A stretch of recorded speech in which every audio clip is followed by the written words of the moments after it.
আমি কালকে একটা মাল্টিমিডিয়া রিপোর্টার্স অ্যাসোসিয়েশনের ওইখানে যে আমি আমার অপিনিয়নটা দিয়েছি, তেমন এটা গভর্নমেন্টের কোনো এটা ডিসিশন না।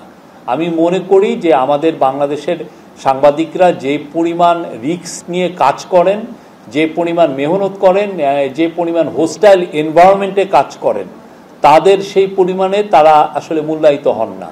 তাদের ওয়েজেস খুবই লো, এবং এটা আমি মনে করি যে এটা অনেক, এবং কিছু কিছু ক্ষেত্রে আমাদের কাছে এভিডেন্স আছে, এবং আমি দেখেছি আমার খুব প্রিয় কিছু ছোট ভাই যারা সাংবাদিক, তাদের ক্ষেত্রেও দেখেছি যে 5-10 হাজার টাকাও কিছু কিছু বড় বড় পত্রিকা যারা খুব own by wealthy group of companies, তারা তাদের সাংবাদিককে 5-10-15 হাজার টাকা দিচ্ছেন।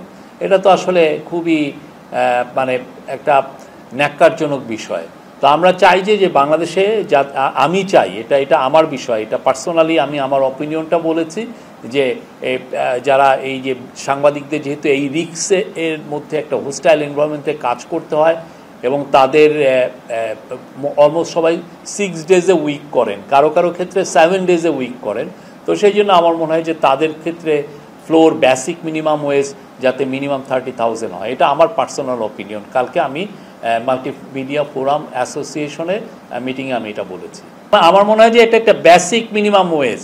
হ্যাঁ, যেমন ধরুন গার্মেন্ট ফ্যাক্টরিতে তো বেসিক মিনিমাম ওয়েজ আছে, তো উপরের কে কত পাচ্ছেন সেই কিন্তু দেখছে না, কিন্তু বেসিক একটা যে এর নিচে কেউ পাবেন না, এটা কিন্তু পুরো পৃথিবীর অনেক দেশে আছে। আমেরিকায় আছে যেমন ধরেন basic minimum wedge, hourly wedge আছে, যে এই স্টেটে আপনার এত $15 আপনার 1 ঘন্টা খাটলে আপনাকে $15 দিতে হবে।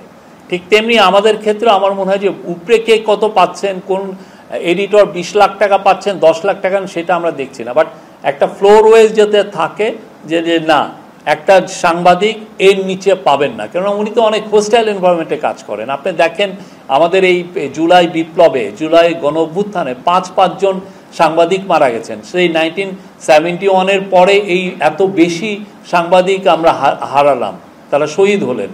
তো আমরা চাই যে সাংবাদিকরা আমি চাই, এটা আমার পার্সোনালি, যেই রিস্কে কাজ করেন তাদের সেইভাবে মূল্যায়িত যাতে হন।